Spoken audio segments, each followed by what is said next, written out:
네, 지금부터 제140차 정책조정회의를 시작하도록 하겠습니다. 먼저 이인영 원내대표의 인사 말씀 듣겠습니다.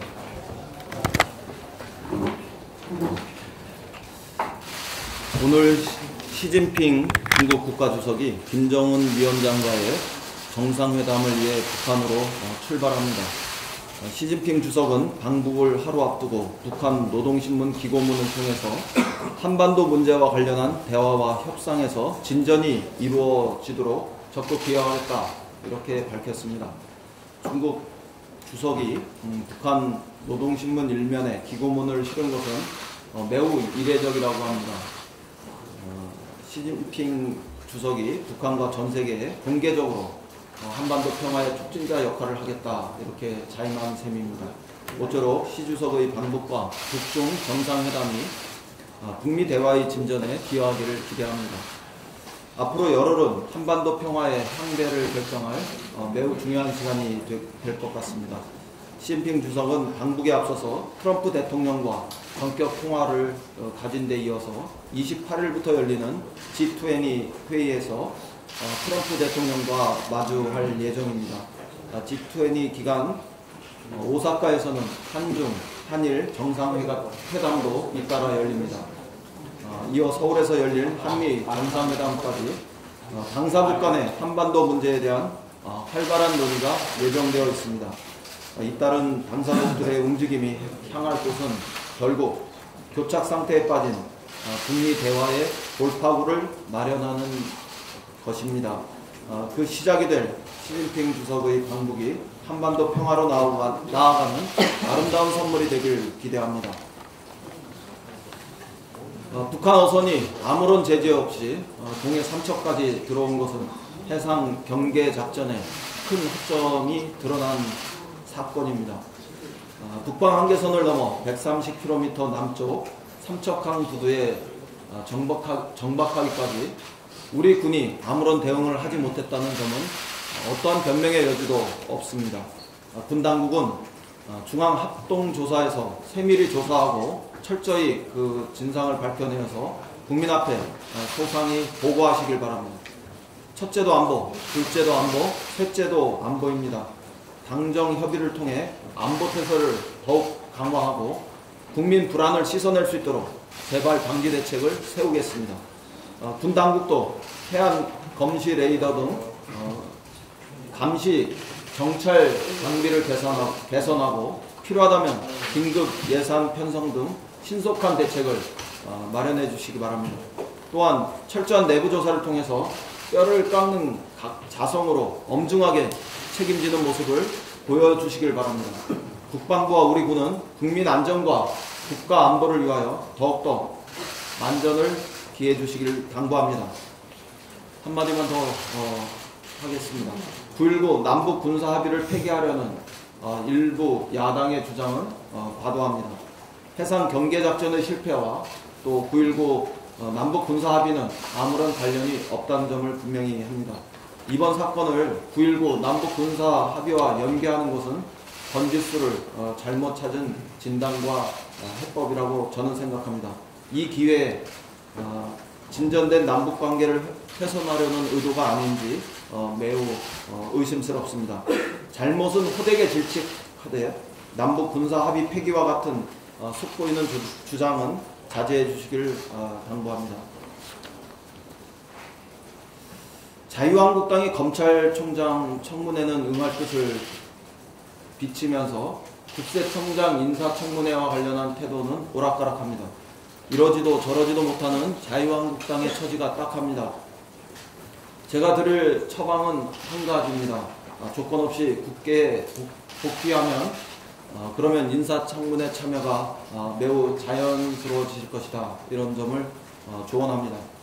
자유한국당에게 품격 있는 또 상식의 정치를 요청합니다.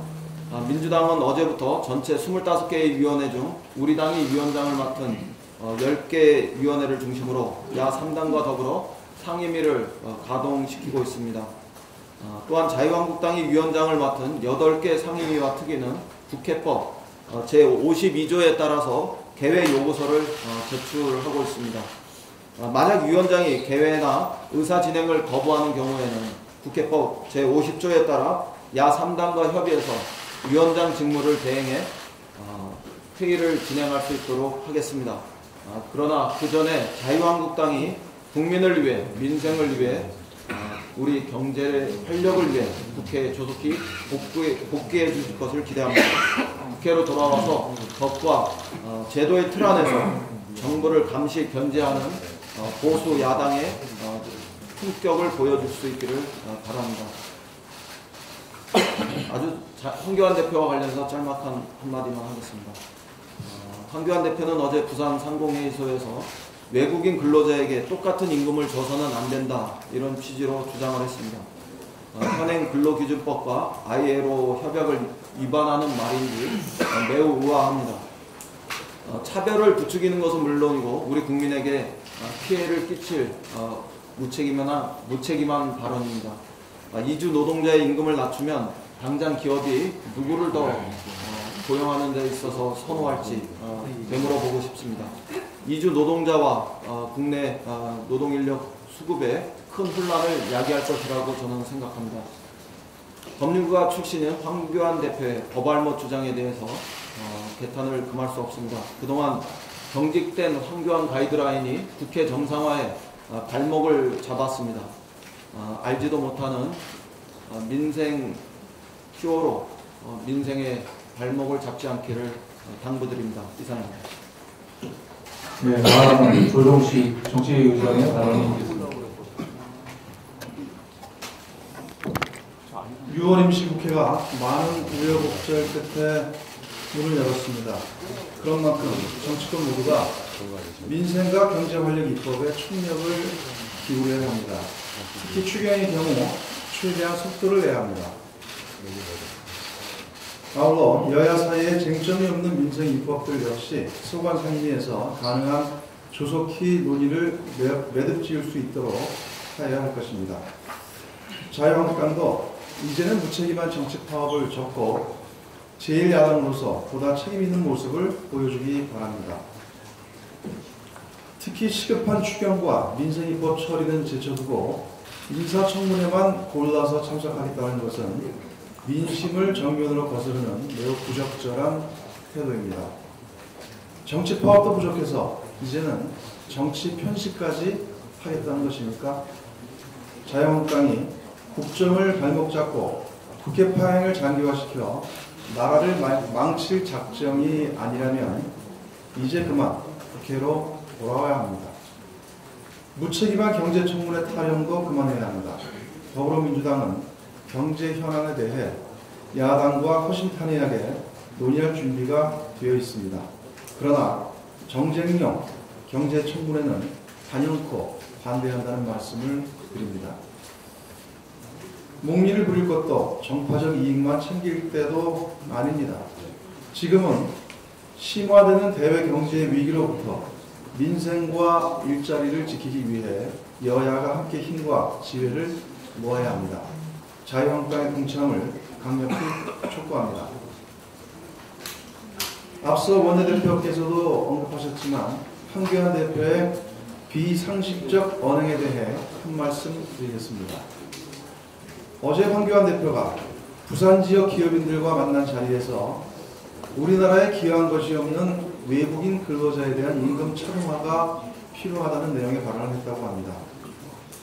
황교안 대표의 이 발언은 근로기준법 제6조 균등 처우와 외국인 근로자 고용법 제22조 차별금지, ILO 협약과 UN 인종차별 철폐 협약 등에 정면으로 배치되는 명백한 헤이트 스피치입니다. 법무장관을 지냈다는 분이 맞는지 참으로 의심스러운 용납하기 힘든 발언입니다.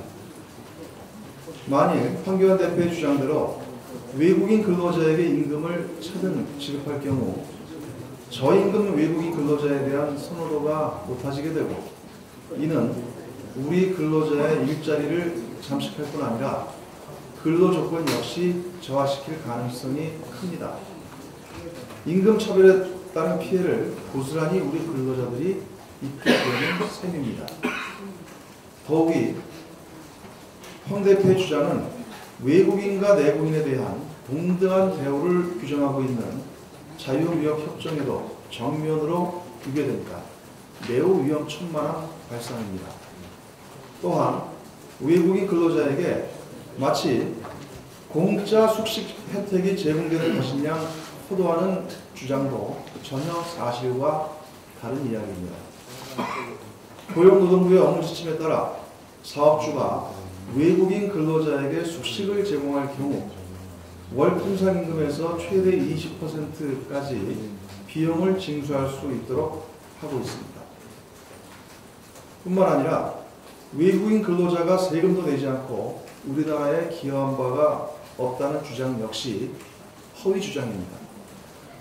지난 2017년 외국인 근로자가 신고한 소득세만 8,407억 원입니다.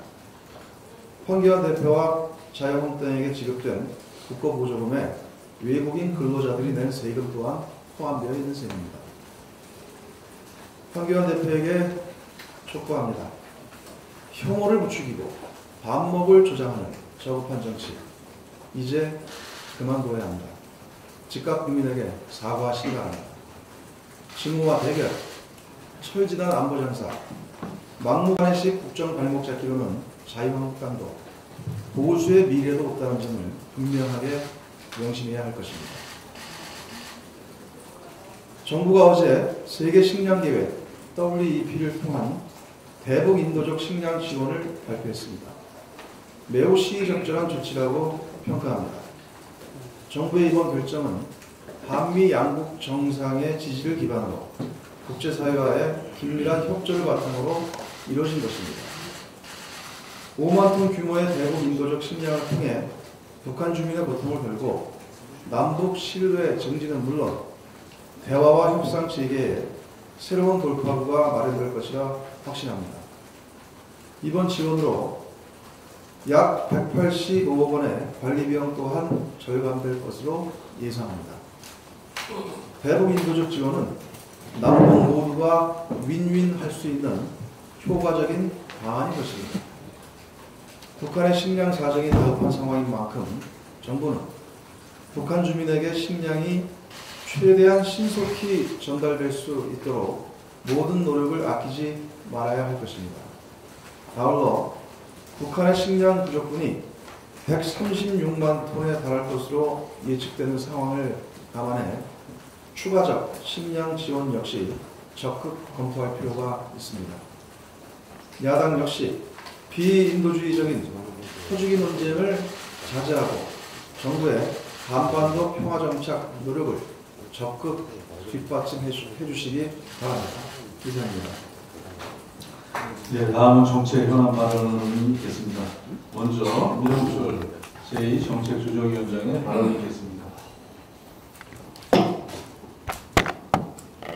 네, 군에는 작전에 실패하더라도 영수받을 수 있으나 경계에 실패하면 영수받을 수 없다라는 말이 있습니다.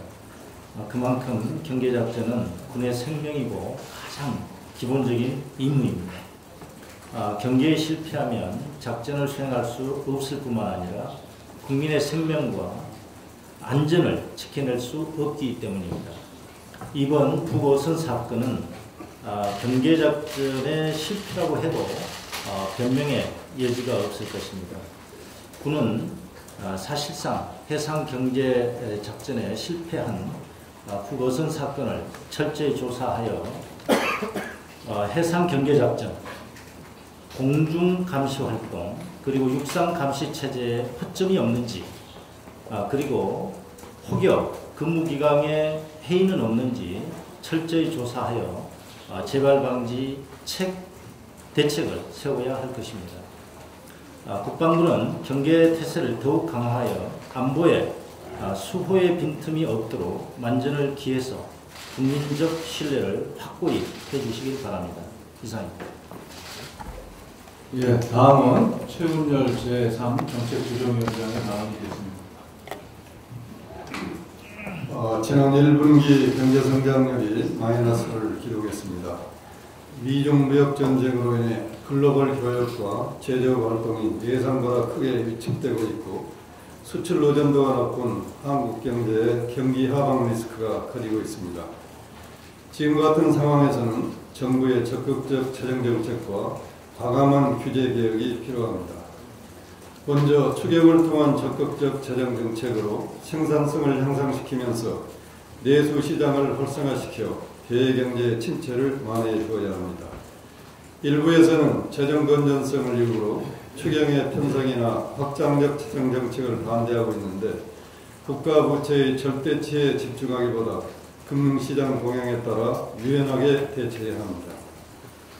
현재의 국가 부채와 국채 금리 수준은 과거 시점과 비교해보면 2007년 GDP 대비 국가 부채 비율은 28.7%, 3년물 국고채 금리는 5.2%였습니다.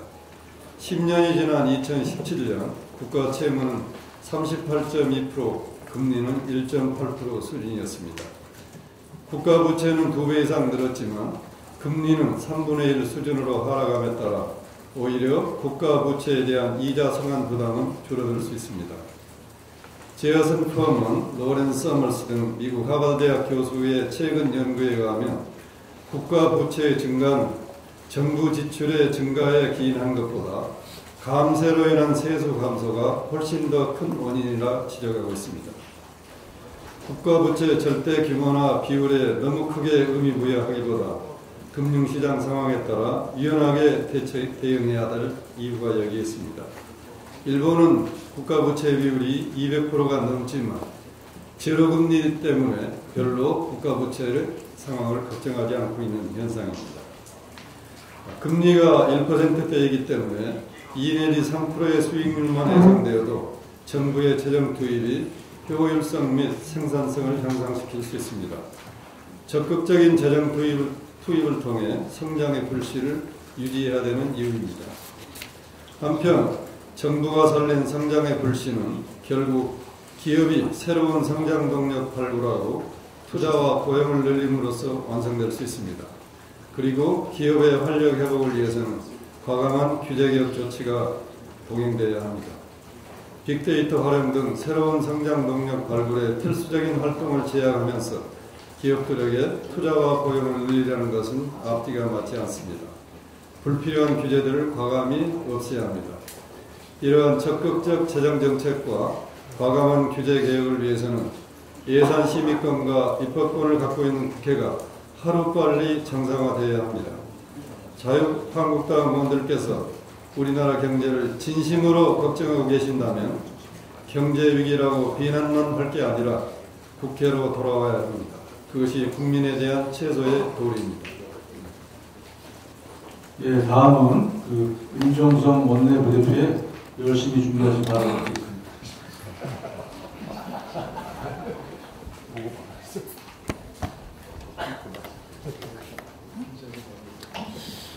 예, 민생을 위해 시급히 처리해야 할 추경과 법안은 내팽개칠채 오히려 사회 갈등과 민생 파탄을 조장하는 자유한국당 황교안 대표의 민생 투어에 대해 말씀드리겠습니다. 지난 박근혜 정권에서 청년들을 해외로 진출시키기 위한 각종 취업 대책을 발표한 바 있습니다. 박근혜 전 대통령은 청년들이 해외 시장에서 일자리를 많이 찾아야 한다며 중동행을 권했습니다. 황교안 대표는 법무부 장관 시절 청년 법조인들을 해외에 진출시키자며 대한변협과 청년법조인 해외 진출 아카데미를 설립한 바 있습니다. 또 국무총리 시절에는 청년희망펀드에 박근혜 대통령에 이어 2호 기부자로 나서며 청해진 청년 해외 진출 등의 사업을 강조했습니다. 황교안 대표에게 묻고 싶습니다. 우리나라에서는 외국인 노동자들에게 차별적 임금을 적용하게 되면 우리 청년들이 해외에서 평등한 대우를 과연 받을 수 있겠습니까?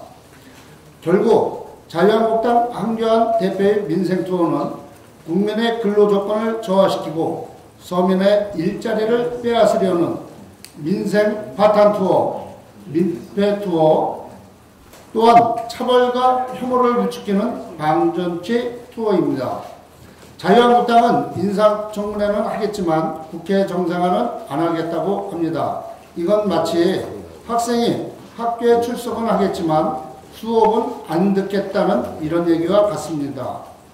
국민의 민생은 버려둔 채 내 입맛에 맞는 것만 먹고 하고 싶은 일만 하는 게 과연 국민을 위한 국회의원입니까? 국민 여러분이 자유한국당 입맛대로 골라서 일하라고 세비 주는 거 절대 아닙니다.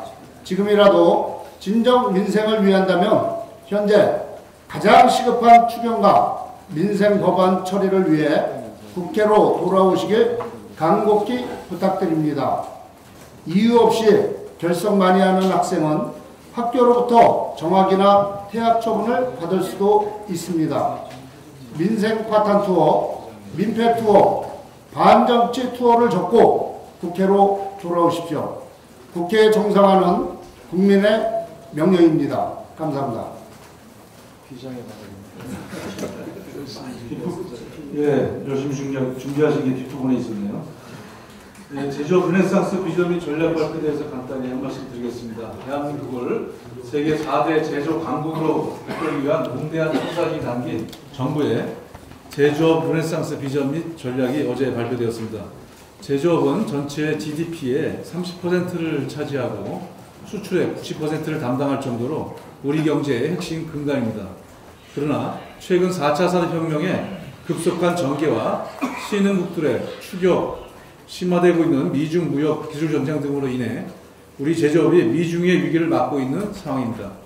제조업 르네상스 비전은 이 같은 위험 요소들을 극복하고 산업의 엔진인 제조업을 부흥시켜 국민소득 4만 달러 시대 개막을 목표로 하고 있습니다.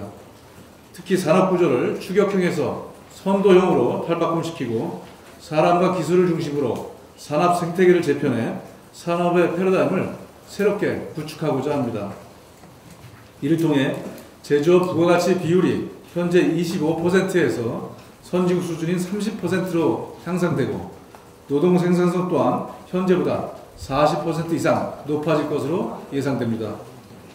당정은 제조업 르네상스 비전의 차질 없는 추진을 통해 대한민국을 세계적인 제조업 선도 국가로 도약시킬 것입니다. 특히 법적, 제도적 정비도 시급한 과제인 만큼 기업 활력법, 외국인 투자 촉진법, 유통기업 지원법 등의 처리에 총력을 다하겠습니다. 제조업 부흥이 우리 경제의 새로운 비상으로 이어질 수 있도록 정치권 또한 초당적인 자세로 관련 입법 처리에 협조해야 할 것입니다. 다음은 전현희 의원님의 에너지 관련 발언이 있겠습니다. 네, 날씨가 많이 덥습니다. 시원한 바람 같은 그런 소식 모처럼 전해드리겠습니다. 여름철에 냉방비 부담을 줄여줄 전기요금 누진제 개편안이 확정되어서 오늘 7월부터 시행될 예정입니다.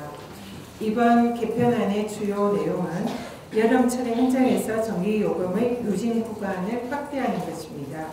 이번 누진제 개편으로 1,629만의 가구가 월 평균 1,142원의 전기요금 할인 혜택을 받을 전망입니다. 매년 7, 8월은 에어컨이나 냉방기기 사용 증가로 봄, 가을 대비해서 전기 사용이 50% 이상 급증합니다. 따라서 전기요금 부담이 서민들은 특히 매우 클 수밖에 없습니다. 이 때문에 민주당은 민생 정책으로 지난해 기록적 폭염에 대한 대책 마련을 위해서 서민 취약 계층들을 대상으로 누진제 완화와 전기요금 할인 조치에 나선 바도 있습니다. 올해부터는 여름철 전기요금 할인을 공식 제도로 도입함으로써 매년 여름철에 냉방비로 인한 국민들의 부담을 크게 덜어줄 것으로 기대합니다. 앞으로도 더불어민주당과 당정은 전기요금 구조를 보다 합리적으로 개편할 수 있는 방안을 적극적으로 모색하도록 하겠습니다. 이상입니다.